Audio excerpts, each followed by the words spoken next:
Welcome to Rainmakers Roundup. I'm your host, Mark Iorio. I've got with me today Rajiv Jadhav. Rajiv is the founder and CEO of Rsquare Media. Rajiv, I am so glad we finally got you on this program. It feels like it's been forever. I know, right? Happy to be here. How are you, my friend? Doing well, doing well. I am blessed, and I hope you and the entire crew are blessed as well. We've got a great crew here at RVN Television, Rajiv. Thank you. There's about 10 folks running around making sure everything is perfect. And it's just such a pleasure for me to have you on the program. I really want you to tell the audience a little bit about R Square Media, what you do. You and I are on a number of wonderful networking groups. And to me, you're one of the consummate networkers, Rajiv. You're always out there trying to help others. And I applaud you for all those efforts. It's just and you know what? What's amazing to me, my friend, is that it's always authentic. You're Yes. always doing it out of the goodness of your heart. So let's start off with that. But thank you for that. Sure, sure, absolutely. Thank you so much, Mark, for inviting me on this awesome platform and your show. So, to answer your question as directly or succinctly as I can, R Square Media is an award winning online visibility and reputation management company based in New York City. What we do is we help clients be seen or not be seen online. Incidentally, that's our tagline as well. So the be seen part of it basically means we're helping clients achieve thought leadership status on relevant platforms online like LinkedIn or Facebook, Instagram, Medium, etc. And the thinking is that rather than people chase opportunity, chase customers, why not change that paradigm and have the opportunity chase you? And that's the thinking behind the thought leadership. Incidentally, the thought leadership service, we use a lot of catchy names, slightly explicit catchy names, but of course, when I tell the name, you'll realize why I said that. So our thought leadership service is called Halo, and the flip side of that is the not be seen side of it, which is we are deleting misinformation, bad press, bad reviews from Google and social. And that's the other side of what we do, which is essentially reputation repair. And within that, we have three services. The first is called Bazooka, which I'm sure, as you can tell by the name, it deletes. The other service is called Force Field, and Force Field basically prevents future bad press or future crisis on Google. And the last is relocation. Relocation basically is where we're moving the bad press or the offending link from Google page 1 to Google page 4 or 5, where virtually no one goes. So in a nutshell, those are the services that we offer. And the reason why we do what we do is because I'm a big proponent of leaving the world better than I found it. And one of the most numbing or paralyzing things that I've found in people is that if they've made a mistake in the past, even in the distant past, for whatever reason, that seems to haunt them and chase them through their entire lives, which prevents them from making better choices and being a more productive member of society. So why not correct that wrong and give them that chance so that they can do better for their community, for their family, for their friends, for their employees, for their stakeholders. And that is my why, if you will. And that's the reason, that's what really drives the our mission at R Square Media. That's wonderful. It's a wonderful mission. And one of the things that I wanted to ask you, and I've always wanted to ask you, Rajiv, is how does this happen? How does someone end up with a really bad reputation that you either have to remove and then fix and then either hide, as you said, you relocate them to Google fourth or fifth page that no one looks at. What ends up happening? What are the kinds of things that people can be aware of as they look at the reputation and maybe engage Rsquare Media in some of the work that you do? Okay, so I got to say, Mark, that is a fantastic question. So let me first start by sharing some very shocking data points. And this will help to, in a way, reframe the issue. So when it comes to reviews online, 50%, 50, not 50% of online reviews are posted incorrectly. What do I mean by that? I mean that the person posting the review is posting to the wrong company. It's a case of mistaken identity. So 50% of just out the boat are false or incorrect or irrelevant.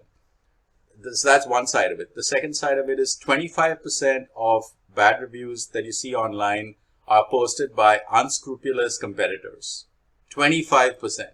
So that just leaves us, if we can do the math, with 25% of actual bad press. Because hey, it's not possible to make everyone happy at the end of the day. And sure, people might have a less than satisfactory experience with a service or a product, and those have a possibility of being accurate at least to the extent of that they are posting the review to the right company that they dealt with. So when you think about this, and people think that, oh my God, this company is horrible because they have, 25 or 50 one-star reviews, all scathing reviews. Oh my God, like I don't want to work with this company. This is probably bad leadership, etc., etc. So the data point just suggests that a lot of that could be completely false, completely. And when you get into offsetting that, there are many strategies that you can use to offset that. The first being, yes, deleting all the bad, especially if it's like completely irrelevant because you never, that wasn't your customer to begin with. So you can get rid of it, delete it from Google My Business or Yelp or Trustpilot or Clutch or, whichever platform, Amazon, Facebook, etc. That's one side of it. The second side of it is to then solicit existing customers to post positive reviews so that the world can find out the truth, if you will, about the business, what they do, your mission, etc.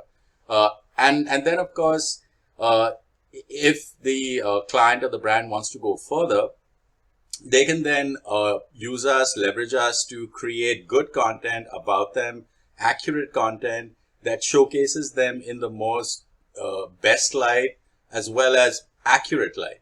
That talks about it. Could be interviews, it could be write-ups, it could be press releases, and all these things are packaged and marked such that they are found prominently on Google and social, so that when customers are looking for them, when they're in that consideration journey where they're thinking about which brand to buy from or engage with, they then see this side of the story as well, and can then let their conscience guide them as to whether they want to work with them or not. But I think brands definitely need to keep in mind and be cognizant of the fact of how buyer psychology works, and the fact that they should present their version of the story, even if there isn't any bad press to offset.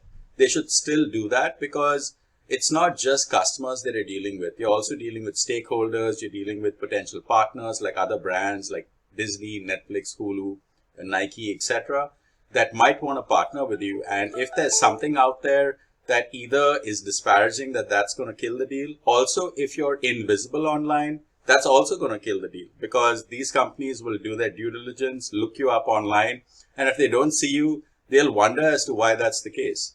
So I think those are like the two scenarios that's most commonly that we deal with at Rsquare, with clients of all sizes, whether they're politicians, celebrities, actors, as well as high-ranking CEOs and entrepreneurs.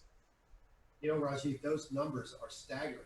It's amazing to me when you start to quote, 50% are the wrong company and 25% are from unscrupulous competitors out there. It stands to reason that people go back and they look at these reviews, whether it's on Yelp or Bing or Google or whatever it is, and Rsquare Media is out there doing its best job to eliminate a lot of the bad press and help boost the goodness in these companies. Have you seen, as a result of the pandemic and the lack of service jobs out there, right? So a lot of times you go into a restaurant, or you fly in an airplane, and the service just isn't what it was prior to the pandemic. Are you seeing an uptick, Rajiv, in these bad reviews, and an uptick in the business for Rsquare? That's a very interesting question, Mark. In fact, my finding is actually something that you wouldn't expect. So when the pandemic happened, many businesses were just shut because that was the law in that county or state or whatever the case was, or region, and that prevented customers from accessing services that they depended on, and desperately these services were part of their daily life. I'll give you a very quick example that I'm hoping many can relate to. Something as simple as your morning cup of coffee, where you walk into your Dunkin' Donuts or 7-Eleven or Starbucks, or whichever your favorite coffee brand chain is, and you rely on that cup of coffee to give you that little lift or delight or treat, if you call it. And then when the pandemic happened, all those shops were shut and you couldn't access them, and customers felt they felt like they were robbed of that choice, robbed of something that was so integral to their daily life. And then when those shops opened up again after the pandemic, or the law was relaxed slightly, what I noticed is that many customers, and this is something that I observed in person, were so grateful. They were so grateful that this service was available to them now, that they were just so happy that this was available once more. So it didn't matter that the cashier had a bad attitude because he or she was overworked and was at the end of their 12-hour shift. That didn't matter. Just the fact that they were able to now walk into their favorite retail location and avail of this thing that they previously had, which they didn't have for 3 to 6 months, but now that it has become available again.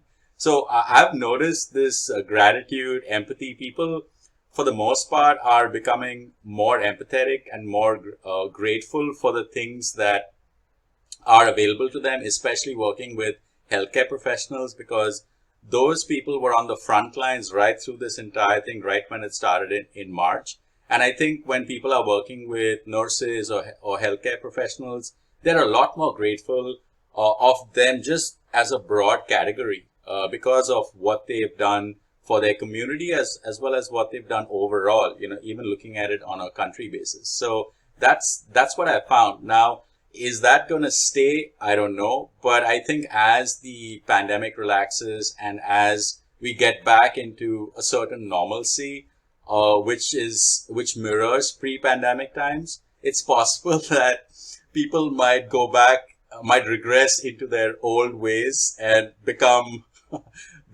stubborn and impatient, and of course that could lead to them having certain unreasonable expectations, and then of course that resulting in bad reviews or hateful comments, etc. So I just hope that we stick to being generous and having gratitude and empathy. Your lips to God's ears, my friend. I always love talking to you because there's such a genuineness to you, Rajiv, and I just love your excitement and enthusiasm, and that powerful message that people are grateful and there's a level of gratitude, because they're back in their routine, and it's so great. Listen, we're going to have to take a quick commercial break. I think we're going to go to one. Welcome back to Rainmakers Roundup. I am your host, Mark Iorio. I've got Rajiv Jadhav Rajiv is actually the president and founder, CEO of Rsquare Media up in New York, and we're having just the greatest conversation here about reputation management and how you're able to manage that, how you're able to manage the negativity and boost up the positivity. Rajiv, thanks so much for joining us on RVN. It's a great pleasure. I asked you during the break how you stay so up and so positive and so vibrant every day. Every time I talk to you, you always have some smile, a big smile on your face, and you're always very energetic, and I love that. Thank you for noticing. You're welcome. What would you, if you had this to do over again, right? What would you do? Would you do anything differently starting our Square Media? No, I wouldn't do anything differently. Perhaps I would have started maybe a year earlier. That's one thing I might have done differently. Another thing I might have done differently is we have a very successful ongoing global mentorship program at Rsquare that attracts talent from the top schools in the US. You can think of it, we've had that candidates from that in our mentorship internship program. So if I could do it over, I would perhaps have started that a little earlier than we did, even though when we did start it, it was close to when the company started. And also switching from in-person to remote. I mean, that's something that we did. I want to say, I think 2014, 2015 is when we went remote and virtual. And that actually expanded our reach as far as working with top talent from all over the country, because then those candidates didn't have to travel from California or Albany or Miami or wherever they were located based on where their school was. And that's something that I think I definitely would have done differently. Another thing I would have done differently is uh, maybe being a little bit more discerning when working with clients, especially when it came to payments, and insisting on payment terms that were such that you kind of pay upfront and then the service is delivered, as opposed to then later on having to chase clients for money and then ultimately sue them. So so that's basically a few of the things that come to mind. But overall, I think we made, I think, several right choices and several good decisions. And our work culture is a zero stress work culture, and the way in which we're maintaining and sustaining that work culture is that everyone in our team decides when they want to work, the kind of work that they want to do. There's no micromanagement. They have full creative freedom, and of course, we're really big on feedback. So we're giving feedback as early as possible, as they want to receive. And this way, then they know very early on what the ask is, what the expectation is. And then they essentially don't spend a lot of time doing something that may ultimately turn out to be the wrong direction because of our feedback system. We meet every day, Monday to Friday, and give feedback. And it's a very nurturing, friendly kind of work environment. It's very chill, very laid back. So these are, some of the things that I think we've done well, and we continue to attract top talent from the top schools in the country, including the Ivy Leagues. And I think our reputation is certainly spreading to the extent of other students saying, "Hey, Rsquare is an amazing place to work. You should totally check them out," and stuff. And of course, many of them have posted very positive recommendations on LinkedIn as well as Glassdoor. So yeah, but thank you for that question, Mark. I wouldn't expect anything different from a leader like you to have an organization that is nurturing and flexible and chill. That's important. I'm sure you have literally dozens of stories to tell about proud moments, or sometimes we call them case studies, but really proud moments where R Square has really helped someone in the reputation management side, and really gotten them to the point where they're able to carry on their lives in a more normal way now, because you've cleared up some of the misconceptions out there on social media, or some of these reviews. Perhaps you can share a story or two with the audience, Rajiv. Yeah, absolutely. So you're right, you're right, Mark. I don't know whether you're psychic or just really, really smart or very, very insightful. Yes, there are several stories that come to mind immediately. The first is we were part of a conglomerate that helped various presidential elections outside of the U.S. in Africa.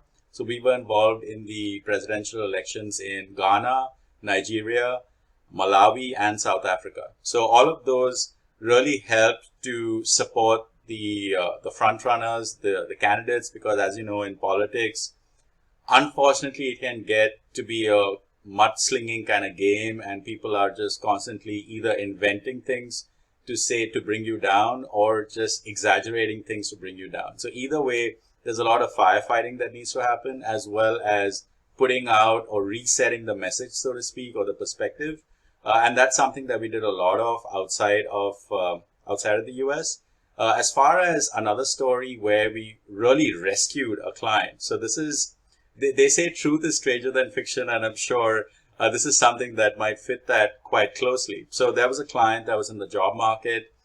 She was a senior executive, and she finally, after 6 or 9 months, finally got an offer from her dream job in her dream role in the dream company.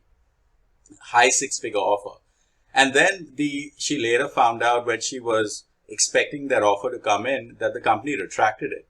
And she asked the executive recruiter what happened. And the recruiter said, the company thinks you're a criminal. She was like, what?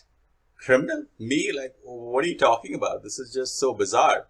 And then she Googled herself and saw that in her Google search was someone that was right at the top of her Google search on page 1, number 1 on page 1, somebody that looked like her, had the same first name. They were both blonde, so they looked very similar. And that person appearing in the Google search has a criminal background.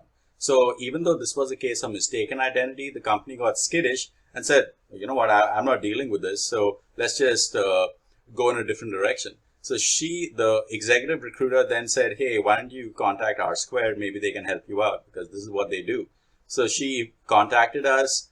We researched it and said, yes, we can absolutely help you by deleting this from your Google search. We estimated our typical turnaround time is 90 to 120 days. But to our surprise, we were able to get it deleted in 2 weeks. And because we got it deleted so fast, the executive recruiter was then able to reverse the company's decision, and she got hired. So I think that's like one success story. And this was very recent. This happened a few months ago this year. So and then the thing is, it's not that there was a story by the Washington Post or the Wall Street Journal alleging that she defrauded somebody out of $5 million or $10 million. It wasn't that at all. It was just, it was a link on one of those sites like People Finder, Truth Finder, Redaris, etc., that publish a lot of private demographic information about people, their name, their age, how many times they've been married, where they live, etc. And unfortunately, that link came up for whatever reason in her Google search, seemingly benign, but turned out to be malignant, and it had to be excised. So I think that's like a pretty interesting example of how online can have some very real, tangible impact, whether that's good impact or damage. To me, that's an amazing story, and it just speaks to what you said earlier about the passion for doing what you do, Rajiv. You're day by day making the world a better place, and that person, that executive, has got to be so grateful for the work that you and Rsquare Media did, because, I mean, that's a big job. And frankly, even though it's a big job, it's her reputation that you helped repair. So there's nothing more wonderful than that. And I would imagine that's what drives you day by day. Exactly. That's exactly what drives us. I think when we champion the rights of good people, that allows them to do more good in the world. And it's about creating that ripple effect and to level up people, to give them that opportunity to continue to do good in the world.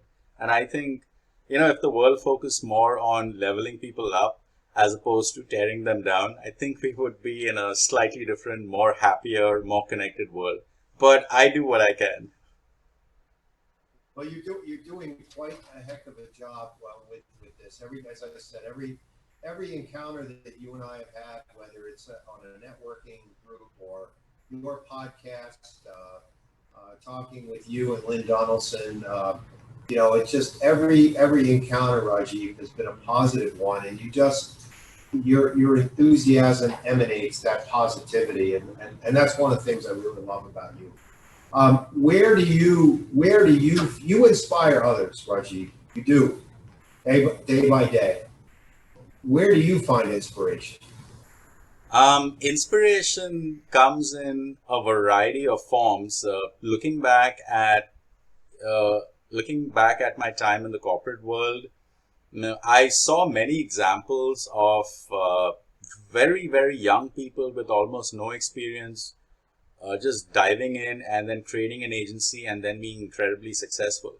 And that was perhaps one of my earliest inspirations to even begin thinking about starting Rsquare. Prior to that, maybe even 10 years prior to that, my earliest mentor, who was a creative director with a leading advertising agency, I think now that agency is called TBWA Shai Day, and he, even though he was a creative director, he had a passion for creating t-shirts and he was an illustrator. And then he created a very, very successful t-shirt brand with almost no advertising. Ironic, I know. And then he was constantly telling me, at that point, I was a trainee copywriter, and he was saying, Rajiv, you should start your own thing. And I'm like, what are you talking about? This is like my first month in the workforce, and you're telling me about starting my own thing. What are you talking about? But I think he was sowing the seeds very early on, or at least he saw something in me that I guess motivated him to say those words. And of course, fast forward many years later, it resulted in Rsquare Media being co-founded with me and my business partner. And then we really, haven't looked back. That's as far as I guess the history, the history, or as I like to call it, the secret superhero origin story. But beyond that, as far as on an ongoing daily basis, I think inspiration comes from fun conversations, fun interactions, meeting quality people, understanding their passion. And of course, as you know, passion is infectious, just like you said many times previously in this conversation. So between the past and the present, that's kind of how I'm inspired to continue to do what I do, and also to continue to innovate new solutions for a fluid and dynamic world. Rajiv, I loved having you on the program. Thank you so much for joining us on RVN Television and the Rainmakers Roundup Show. Tell everyone how to get in touch with you and Rsquare Media, please. Yeah, there are several ways to reach me and reach Rsquare Media. I'm very active on LinkedIn. That's one way to look me up. Another way is on Instagram. My handle is Rajiv Nis. My name followed by NESS, kind of like happiness. And then Rsquare Media is on LinkedIn as well as Instagram, Facebook as well. The handle is on Instagram is Rsquare Media NY. And we have a YouTube channel. Our email is team@rsquaremedia.com. Our website is rsquaremedia.com. And feel free to reach out, even if you're curious, if you want to have a conversation. We're always open to have a conversation. We're all about understanding the need before scoping it out and making a proposal. So it's all about, assessing the goodness of fit. And that's only possible if we're able to have a conversation with you. And we're very easy to work with, very relaxed. So I think when you reach out to us, you will find that out about us quite early on, which will hopefully put your mind at ease, even if it's just a very exploratory kind of discussion. So I welcome that. And I guess I'll talk to you soon. Thanks so much. Folks, that's a wrap for Rainmakers Roundup. Thanks so much for joining us. We'll see you next time. Have a wonderful and safe week. Thank you.